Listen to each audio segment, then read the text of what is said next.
Ah, bonjour à tous, c'est Marc du guide photovideo.fr. J'ai récemment pu tourner un clip entièrement avec cette caméra, le Ronin 4D. C'était l'occasion de l'utiliser en conditions réelles, et j'ai pas mal de choses à dire en points positifs comme en points négatifs, et je vous en parle dans cette vidéo.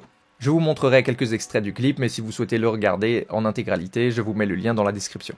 Sur le tournage, j'ai décidé de tourner uniquement en 4K, pour une question principalement de taille de fichier. Vu que les rushs 6K ProRes HQ de cette caméra prennent beaucoup de place et que j'avais que un SSD de 1 Teraoctet, j'avais peur d'être rapidement à court de stockage et de me retrouver coincé sur le tournage. J'ai tout filmé en 24 images par seconde parce que je voulais me laisser la possibilité de pouvoir filmer des ralentis à 48 images par seconde.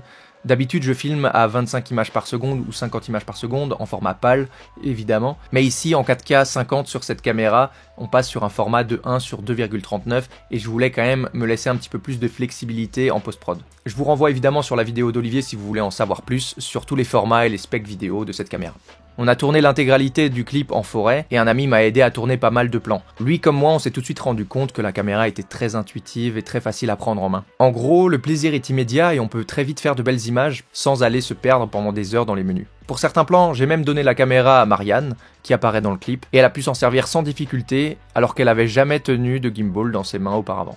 Question stabilisation, c'est vraiment très propre, même si c'est l'essence même de cette caméra, on va pas se le cacher, elle est faite pour ça, mais elle s'est avérée quand même très utile pour ce tournage. Vu qu'on a tourné en forêt, j'ai dû passer par-dessus pas mal de branches et de feuillages, et en plus la forêt était pas mal en pente, donc le 4ème axe a compensé énormément de mes mouvements, et au final ça donne des plans qui sont plutôt stables et assez fluides. Un autre point positif de ce Ronin 4D, ce sont les filtres ND intégrés. Il y a déjà beaucoup de caméras professionnelles qui le proposent, c'est pas nouveau, mais c'est toujours appréciable, et ça évite de perdre du temps à visser, dévisser des filtres pendant le tournage, pour avoir la profondeur de champ recherchée. Côté tracking, là j'avoue que j'étais pas mal bluffé parce qu'il fonctionne très bien. La caméra détecte le visage de la personne dans le cadre et il suffit de presser un bouton pour que la personne soit traquée. On peut également traquer des objets en les sélectionnant sur l'écran tactile du moniteur de la caméra et ça fonctionne globalement comme le tracking des autres produits de la marque DJI.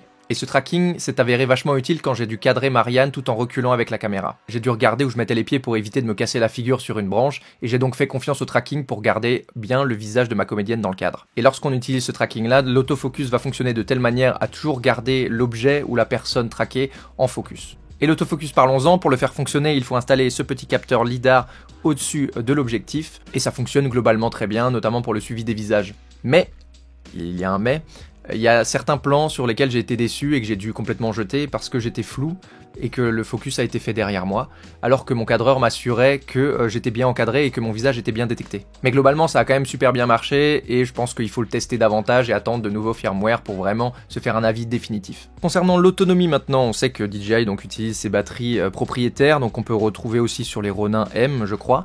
Et globalement, ces batteries m'ont tenu en gros sur une demi-journée de tournage. La première demi-journée de tournage, j'ai dû utiliser une batterie et demie. Et sur la deuxième demi-journée, qui était un petit peu moins intensive, j'en ai utilisé une entièrement.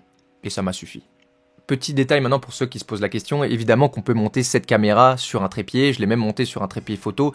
Bon, je vous le conseille pas parce que c'était un petit peu branlant, mais j'avais quelqu'un qui s'assurait que la caméra restait bien en place et n'allait pas tomber. Mais voilà, en tout cas c'est faisable. Globalement, j'ai beaucoup aimé tourner avec cette caméra, mais je pense pas qu'elle soit faite pour moi dans une utilisation quotidienne, pour plusieurs raisons. Déjà, elle pèse 4,6 kg sans objectif. Alors évidemment, c'est pas comparable à une Red ou une Alexa qu'on va monter sur un système stabilisé, évidemment que ça va être moins encombrant. Pour des tournages beaucoup plus importants, c'est carrément tout l'inverse, hein, comme l'a dit Mathieu Misiraka sur une précédente vidéo que je vous invite à aller voir. On a tendance à s'encombrer avec énormément de valises de matériel uniquement pour la caméra. Ici, on a tout ce dont on a besoin dans un format relativement compact, encore une fois comparé au setup stabilisé avec des caméras de type cinéma, style RED, etc.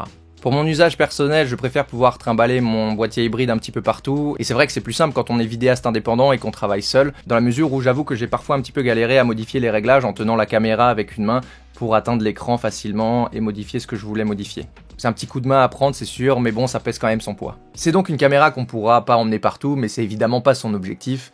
Et d'ailleurs, en parlant d'objectif, on y vient. On a de base une monture propriétaire DJI avec pour l'instant 4 objectifs uniquement disponibles, il me semble, et on a la possibilité de mettre un adaptateur pour les montures Sony E ou Leica M. Mais malheureusement, dans ces deux options-là, il y a un bon nombre d'objectifs qui ne sont pas utilisables. J'ai par exemple essayé de monter mon 24-70 Sigma f2.8 sur ce stabilisateur. Évidemment, l'objectif est trop lourd et donc est impossible à stabiliser correctement sur cette caméra-là. Concernant la qualité d'image, honnêtement, j'étais quand même assez satisfait du rendu. J'ai utilisé tout au long du tournage le profil log que fournit DJI, donc le D-Log. Et si vous voulez vous faire votre propre avis sur la qualité de l'image, je vous invite encore une fois à regarder le clip qui se trouve dans la description de la vidéo.